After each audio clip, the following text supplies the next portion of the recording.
जय श्री कृष्ण। राग द्वेष के वश में न होकर क्या करना चाहिए और क्या नहीं करना चाहिए, इसका उत्तर भगवान आगे के श्लोक में देते हैं। श्रेयान् स्वधर्मो विगुणः परधर्मात् स्वनुष्ठितात् स्वधर्मे निधनं श्रेयः परधर्मो भयावह। अध्याय 3 श्लोक। व्याख्या। श्रेयान् अर्जुन के मूल प्रश्न में आया ज्यायसी और यहाँ आया श्रेयान्, दोनों शब्द एक ही हैं। इससे ऐसा मालूम होता है कि भगवान ने अर्जुन के प्रश्न का उत्तर मुख्य रूप से इसी श्लोक में दिया है। स्वधर्म विगुणः परधर्मात् स्वनुष्ठितात्। अन्य वर्ण आश्रम आदि का धर्म कर्तव्य बाहर से देखने में गुण संपन्न हो, उसके पालन में भी सुगमता हो, पालन करने में मन भी लगता हो, धन वैभव सुख सुविधा मान बढ़ाई आदि भी मिलती हो और जीवन भर सुख आराम से भी रह सकते हों, तो भी उस परधर्म का पालन अपने लिए विहित न होने से परिणाम में भय दुख को देने वाला है। इसके विपरीत अपने वर्ण आश्रम आदि का धर्म बाहर से देखने में गुणों की कमी वाला हो, उसके पालन में भी कठिनाई हो, पालन करने में मन भी न लगता हो, धन वैभव सुख सुविधा मान बढ़ाई आदि भी न मिलती हो और उसका पालन करने में जीवन भर कष्ट भी सहना पड़ता हो, तो भी उस स्वधर्म का निष्काम भाव से पालन करना परिणाम में कल्याण करने वाला है। इसीलिए मनुष्य को किसी भी स्थिति में अपने धर्म का त्याग नहीं करना चाहिए। प्रत्युत निष्काम निर्मम और अनासक्त होकर स्वधर्म का ही पालन करना चाहिए। मनुष्य के लिए स्वधर्म का पालन स्वाभाविक है, सहज है। मनुष्य का जन्म कर्मों के अनुसार होता है और जन्म के अनुसार भगवान ने कर्म नियत किए हैं। गीता 18वें अध्याय का 41वां श्लोक। अतः अपने अपने नियत कर्मों का पालन करने से मनुष्य कर्म बंधन से मुक्त हो जाता है, अर्थात उसका कल्याण हो जाता है। गीता 18वें अध्याय का 45वां श्लोक। अतः दोषयुक्त दिखने पर भी नियत कर्म अर्थात स्वधर्म का त्याग नहीं करना चाहिए। गीता 18वें अध्याय का 48वां श्लोक। अर्जुन युद्ध करने की अपेक्षा भिक्षा का अन्न खाकर जीवन निर्वाह करने को श्रेष्ठ समझते हैं। गीता 2 अध्याय का 5वां श्लोक।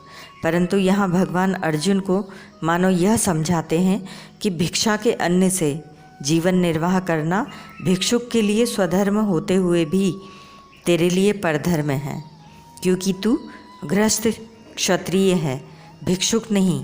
पहले अध्याय में भी जब अर्जुन ने कहा कि युद्ध करने से पाप ही लगेगा, पापमेवाश्रयेत 1:36, तब भी भगवान ने कहा कि धर्ममय युद्ध न करने से तू स्वधर्म और कीर्ति को खोकर पाप को प्राप्त होगा। 2 अध्याय का 33वां श्लोक। फिर भगवान ने बताया कि जय पराजय, लाभ हानि और सुख दुख को समान समझकर युद्ध करने से अर्थात राग द्वेष से रहित होकर अपने कर्तव्य स्वधर्म का पालन करने से पाप नहीं लगता। 2 अध्याय का 38वां श्लोक। आगे 18वें अध्याय में भी भगवान ने यही बात कही है कि स्वभाव नियत स्वधर्म रूप कर्तव्य को करता हुआ मनुष्य पाप को प्राप्त नहीं होता। 18वें अध्याय का 47वां श्लोक।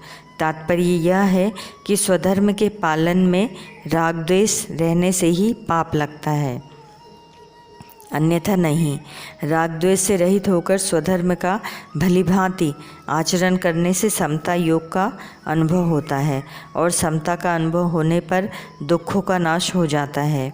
गीता 6 अध्याय का 23वां श्लोक। इसीलिए भगवान बार बार अर्जुन को राग द्वेष से रहित होकर युद्धरूप स्वधर्म का पालन करने पर जोर देते हैं। भगवान अर्जुन को मानो यह समझाते हैं कि क्षत्रिय कुल में जन्म होने के कारण क्षात्र धर्म के नाते युद्ध करना तुम्हारा स्वधर्म कर्तव्य है। अतः युद्ध में जय पराजय, लाभ हानि और सुख दुख को समान देखना है और युद्ध रूप क्रिया का संबंध अपने साथ नहीं है, ऐसा समझकर केवल कर्मों की आसक्ति मिटाने के लिए कर्म करना है। शरीर, इंद्रियां, मन, बुद्धि, पदार्थ आदि अपने कर्तव्य का पालन करने के लिए ही है। वर्ण, आश्रम आदि के अनुसार अपने अपने कर्तव्य का निस्वार्थ भाव से पालन करना ही स्वधर्म है। आस्तिक जन जिसे धर्म कहते हैं उसी का नाम कर्तव्य है। स्वधर्म का पालन करना अथवा अपने कर्तव्य का पालन करना एक ही बात है। कर्तव्य उसे कहते हैं जिसको सुगमतापूर्वक कर सकते हैं, जो अवश्य करने योग्य है और जिसको करने पर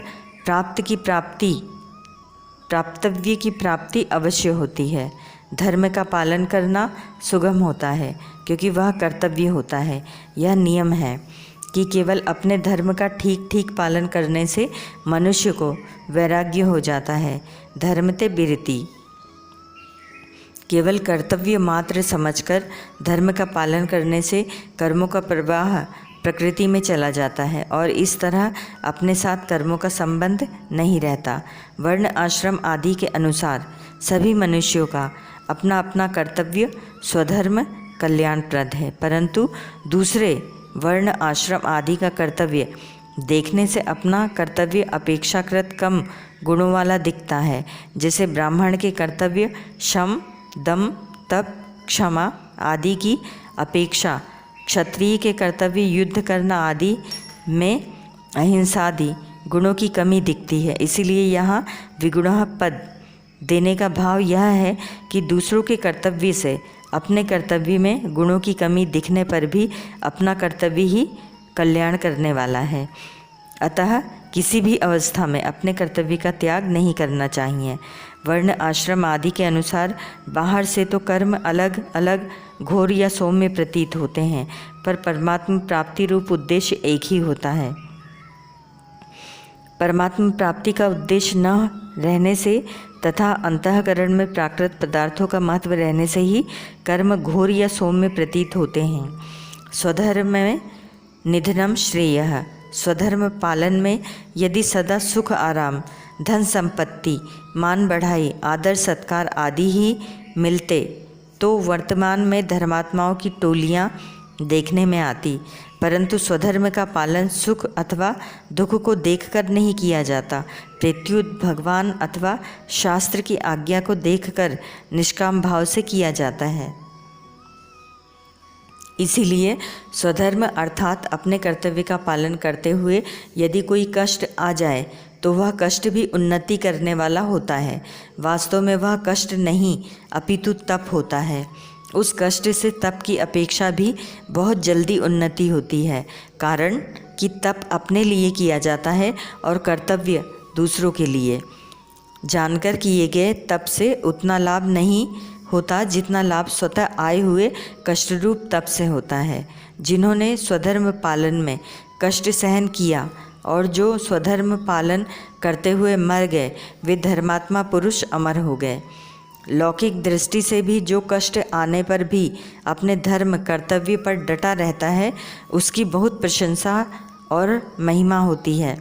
जैसे देश को स्वतंत्र बनाने के लिए जिन पुरुषों ने कष्ट सहे, बार बार जेल गए, फांसी पर लटक गए, उनकी आज भी बहुत प्रशंसा और महिमा होती है। इसके विपरीत बुरे कर्म करके जेल जाने वालों की सब जगह निंदा होती है। तात्पर्य यह निकला कि निष्काम भाव पूर्वक अपने कर्तव्य का पालन करते हुए कष्ट आ जाए अथवा मृत्यु तक भी हो जाए तो भी उससे लोक में प्रशंसा और परलोक में कल्याण ही होता है। स्वधर्म का पालन करने वाले मनुष्य की दृष्टि धर्म पर रहती है।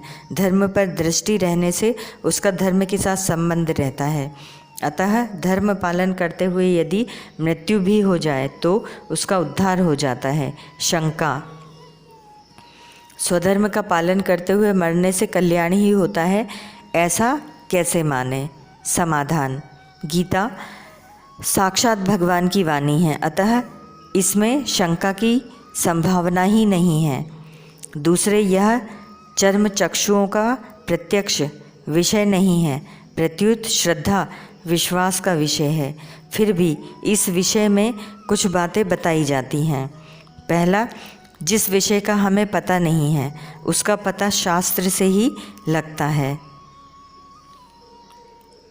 जो अनेक संदेहों को दूर करने वाला और परोक्ष अप्रत्यक्ष विषय को दिखाने वाला है वह शास्त्र सभी का नेत्र है। अतः जिसे शास्त्र का ज्ञान नहीं वह अंधा ही है।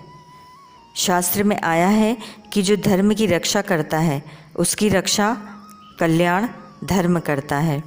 धर्मो रक्षति रक्षितः मनुस्मृति 8:15। अतः जो धर्म का पालन करता है उसके कल्याण का भार धर्म पर होता है और धर्म के उपदेष्टा भगवान वेदों शास्त्रों ऋषि मुनियों आदि पर होता है तथा उन्हीं की शक्ति से उसका कल्याण होता है।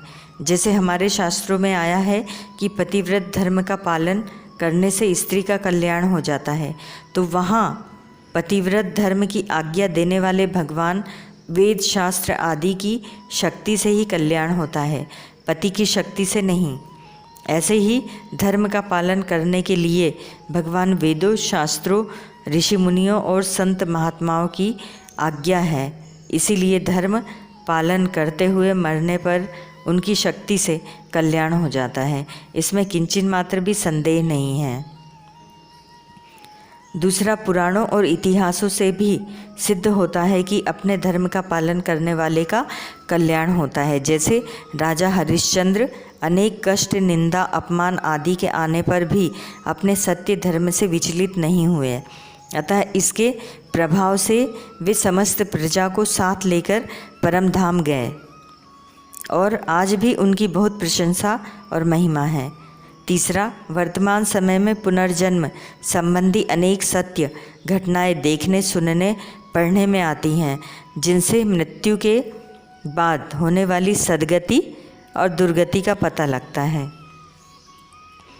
चौथा, निस्वार्थ भाव से अपने कर्तव्य का ठीक ठीक पालन करने पर आस्तिक की तो बात ही क्या, परलोक को न मानने वाले नास्तिक के भी चित्त में सात्विक प्रसन्नता आ जाती है। यह प्रसन्नता कल्याण का घोतक है, क्योंकि कल्याण का वास्तविक स्वरूप परम शांति है। अतः अपने अनुभव से भी सिद्ध होता है कि अकर्तव्य का सर्वथा त्याग करके कर्तव्य का पालन करने से कल्याण होता है। मार्मिक बात, स्वयं परमात्मा का अंश होने से वास्तव में स्वधर्म है। अपना कल्याण करना, अपने को भगवान का मानना और भगवान के सिवाय किसी को भी अपना न मानना, अपने को जिज्ञासु मानना, अपने को सेवक मानना, कारण कि ये सभी सही धर्म हैं, खास स्वयं के धर्म हैं, मन बुद्धि के धर्म नहीं हैं। बाकी वर्ण आश्रम शरीर आदि को लेकर जितने भी धर्म हैं वे अपने कर्तव्य पालन के लिए स्वधर्म होते हुए भी परधर्म ही है, कारण कि वे सभी धर्म माने हुए हैं और स्वयं के नहीं हैं। उन सभी धर्मों में दूसरों के सहारे की आवश्यकता होती है, अर्थात उनमें परतंत्रता रहती है, परंतु जो अपना असली धर्म है उसमें किसी को सहायता की आवश्यकता नहीं होती, अर्थात उसमें स्वतंत्रता रहती है।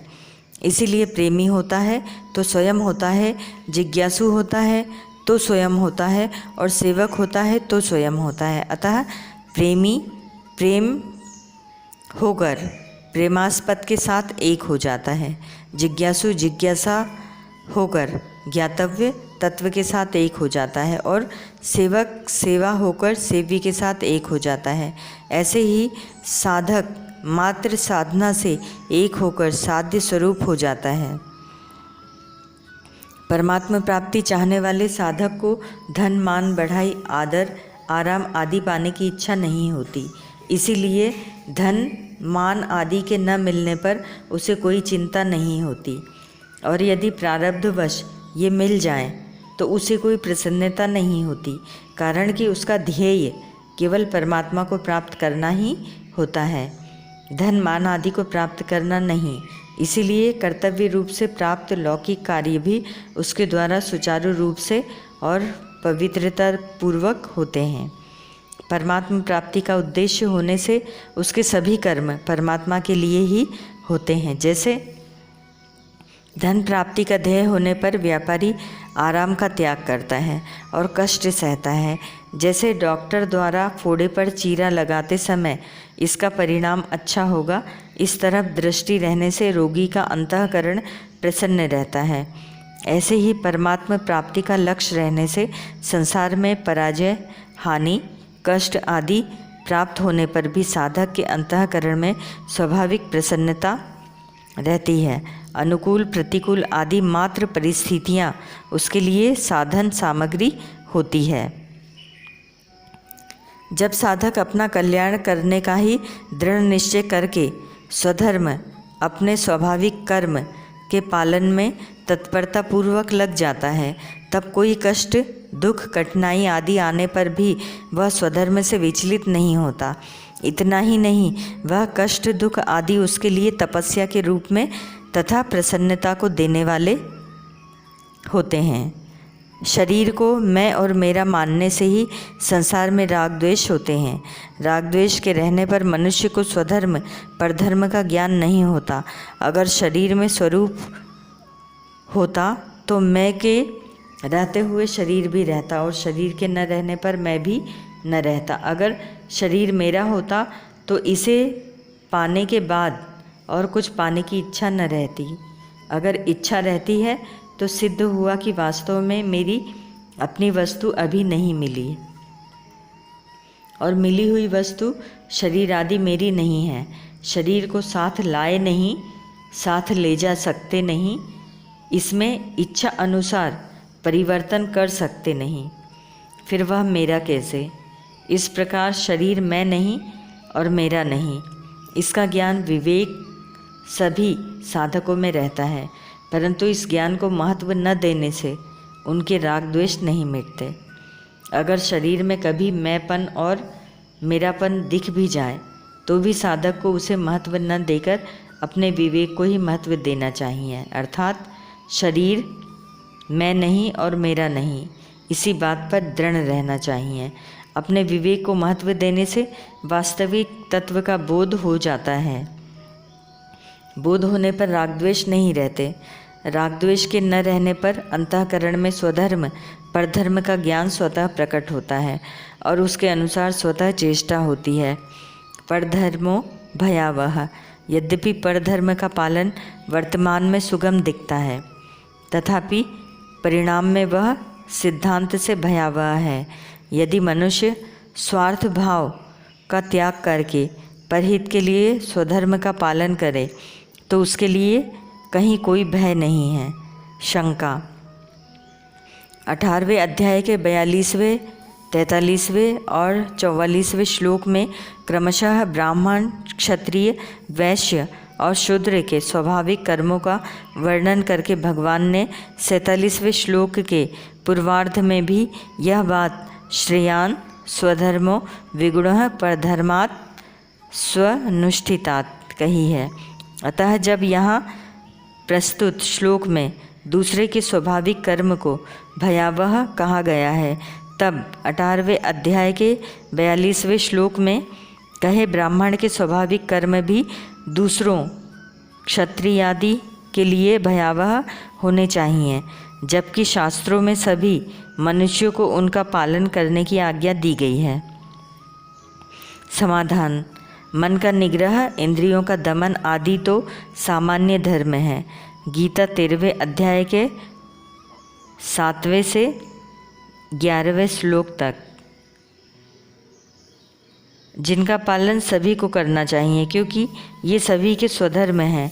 ये सामान्य धर्म ब्राह्मण के लिए स्वाभाविक कर्म इसलिए हैं कि इनका पालन करने में उन्हें परिश्रम नहीं होता, परंतु दूसरे वर्णों को इनका पालन करने में थोड़ा परिश्रम हो सकता है। स्वाभाविक कर्म और सामान्य धर्म दोनों ही स्वधर्म के अंतर्गत आते हैं। सामान्य धर्म के सिवाय अपने स्वाभाविक कर्म में पाप दिखते हुए भी वास्तव में पाप नहीं होता। जैसे केवल अपना कर्तव्य समझकर स्वधर्म द्वेष आदि के बिना शूरवीरतापूर्वक युद्ध करना क्षत्रिय का स्वाभाविक कर्म होने से इसमें पाप दिखते हुए भी वास्तव में पाप नहीं होता। स्वभाव नियतम कर्म कुर्वन्नाप्नोति किल्बिषम, गीता 18:47।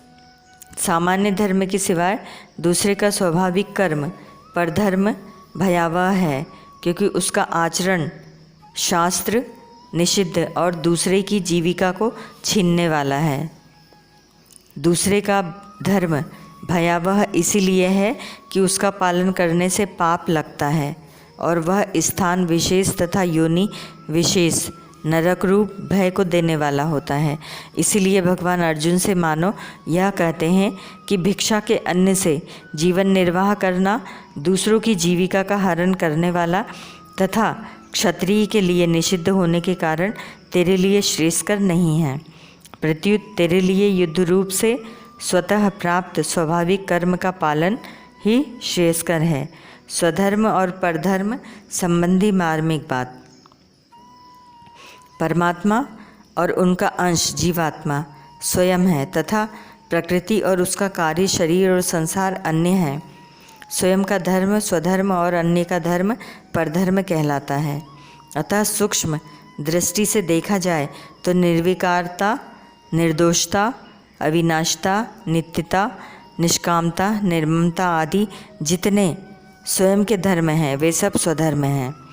उत्पन्न होना, उत्पन्न होकर रहना, बदलना, बढ़ना, क्षीण होना तथा नष्ट होना एवं भोग और संग्रह की इच्छा, मान बढ़ाई की इच्छा आदि जितने शरीर के संसार के धर्म हैं वे सब परधर्म हैं। संसार धर्मेर विमोहामानः, श्रीमद्भागवत। स्वयं में कभी कोई परिवर्तन नहीं होता, इसीलिए उसका नाश नहीं होता, परंतु शरीर में निरंतर परिवर्तन होता है, इसीलिए उसका नाश होता है। इस दृष्टि से स्वधर्म अविनाशी और परधर्म नाशवान है। त्याग, कर्मयोग, बोध, ज्ञान योग और प्रेम भक्ति योग ये तीनों ही स्वतः सिद्ध होने से स्वधर्म है। स्वधर्म में अभ्यास की जरूरत नहीं है, क्योंकि अभ्यास शरीर के संबंध से होता है और शरीर के संबंध से होने वाला सब परधर्म है। योगी होना स्वधर्म है और भोगी होना परधर्म है। निर्लिप्त रहना स्वधर्म है और लिप्त होना परधर्म है।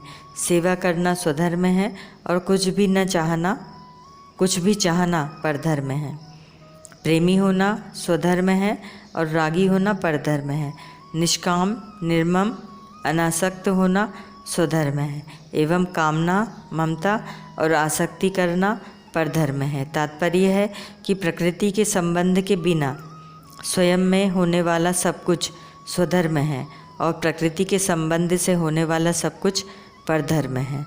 स्वधर्म चिन्मय धर्म और परधर्म जड़ धर्म है। परमात्मा का अंश शरीरी स्व है और प्रकृति का अंश शरीर पर है। स्व के दो अर्थ होते हैं, एक तो स्वयं और दूसरा स्वकीय अर्थात परमात्मा।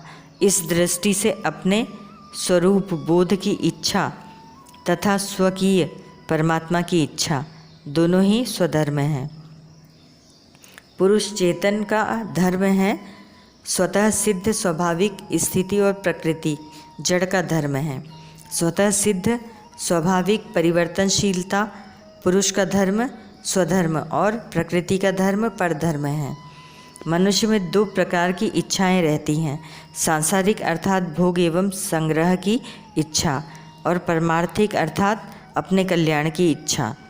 इसमें भोग और संग्रह की इच्छा परधर्म अर्थात शरीर का धर्म है, क्योंकि असत्य शरीर के साथ संबंध जोड़ने से ही भोग और संग्रह की इच्छा होती है। अपने कल्याण की इच्छा स्वधर्म है, क्योंकि परमात्मा का ही अंश होने से स्वयं की इच्छा परमात्मा की ही है, संसार की नहीं।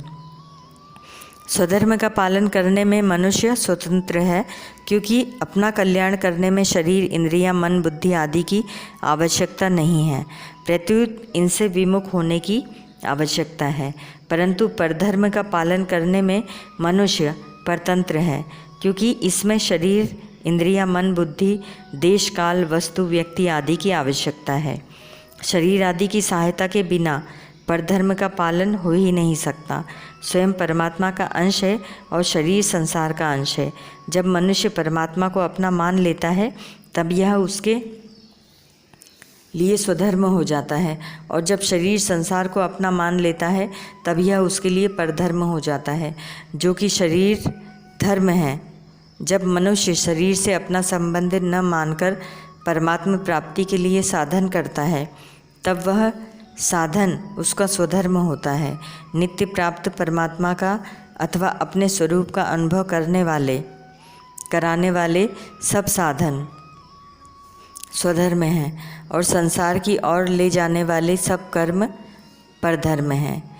इस दृष्टि से कर्मयोग, ज्ञान योग और भक्ति योग तीनों ही योग मार्ग मनुष्य मात्र के स्वधर्म हैं। इसके विपरीत शरीर से अपना संबंध मानकर भोग और संग्रह में लगना मनुष्य मात्र का परधर्म है। स्थूल, सूक्ष्म और कारण तीनों शरीरों से किए जाने वाले तीर्थ, व्रत, दान, तप, चिंतन, ध्यान, समाधि आदि समस्त शुभ कर्म सकाम भाव से अर्थात अपने लिए करने पर परधर्म हो जाते हैं, और निष्काम भाव से अर्थात दूसरों के लिए करने पर स्वधर्म हो जाते हैं। कारण कि स्वरूप निष्काम है और सकाम भाव प्रकृति के संबंध से आता है, इसीलिए कामना होने से परधर्म होता है। स्वधर्म मुक्त करने वाला और परधर्म बांधने वाला होता है। मनुष्य का खास काम है परधर्म से विमुख होना और स्वधर्म के सम्मुख होना। ऐसा केवल मनुष्य ही कर सकता है। स्वधर्म की सिद्धि के लिए ही मनुष्य शरीर मिला है। परधर्म तो अन्य योनियों में तथा भोग प्रधान स्वर्ग आदि लोकों में भी है। स्वधर्म में मनुष्य मात्र सबल, प्राप्त और स्वाधीन है, तथा परधर्म में मनुष्य मात्र निर्बल, अपात्र और पराधीन है। प्रकृतिजन्य वस्तु की कामना से अभाव का दुख होता है, और वस्तु के मिलने पर उस वस्तु की पराधीनता होती है, जो कि परधर्म है। परंतु प्रकृतिजन्य वस्तुओं की कामनाओं का नाश होने पर अभाव और पराधीनता सदा के लिए मिट जाती है, जो कि स्वधर्म है।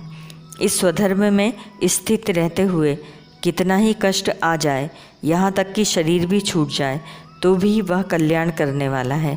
परंतु परधर्म के संबंध में सुख सुविधा होने पर भी वह भयावह अर्थात बारंबार जन्म मरण में डालने वाला है। संसार में जितने भी दुख, शोक, चिंता आदि हैं, वे सब परधर्म का आश्रय लेने से ही हैं। परधर्म का आश्रय छोड़कर स्वधर्म का आश्रय लेने से सदैव सर्वथा रहने वाले आनंद की प्राप्ति हो जाती है, जो कि स्वतः सिद्ध है। परिशिष्ट भाव साधक जन्म और कर्म के अनुसार स्व को अर्थात अपने को जो मानता है उसका धर्म, कर्तव्य उसके लिए स्वधर्म है, और जो उसके लिए निषिद्ध है वह परधर्म है। जैसे साधक अपने को किसी वर्ण और आश्रम का मानता है तो उस वर्ण और आश्रम का धर्म उसके लिए स्वधर्म है। वह अपने को विद्यार्थी या अध्यापक मानता है तो पढ़ना या पढ़ाना उसके लिए स्वधर्म है। वह अपने को सेवक, जिज्ञासु या भक्त मानता है तो सेवा, जिज्ञासा या भक्ति उसके लिए स्वधर्म है। जिसमें दूसरे के हित का, अनिष्ट का भाव होता है वह चोरी, हिंसा आदि कर्म किसी के भी स्वधर्म नहीं है, प्रत्युत कुधर्म अथवा अधर्म है। प्रत्येक धर्म में कुधर्म, अधर्म, परधर्म ये तीनों होते हैं। दूसरे के अनिष्ट का भाव, कूटनीति आदि धर्म में कुधर्म है। यज्ञ में पशु बलि देना आदि धर्म में अधर्म है, जो अपने लिए निषिद्ध है। ऐसा दूसरे वर्ण, आश्रम आदि का धर्म में परधर्म है। कुधर्म, अधर्म और परधर्म, इन तीनों से कल्याण नहीं होता। कल्याण उस धर्म से होता है जिससे अपने स्वार्थ तथा अभिमान का त्याग एवं दूसरे का वर्तमान में और भविष्य में हित होता हो। निष्काम भाव से दूसरे के हित के लिए कर्म करना कर्मयोग स्वधर्म है। स्वधर्म को ही गीता में सहज कर्म, स्वकर्म और स्वभावज कर्म नाम से कहा गया है। कर्तव्य के विरुद्ध कर्म करना ही अकर्तव्य है और कर्तव्य का पालन न करना भी अकर्तव्य है। गीता दूसरे अध्याय का 33वां श्लोक। ओम तत्सत।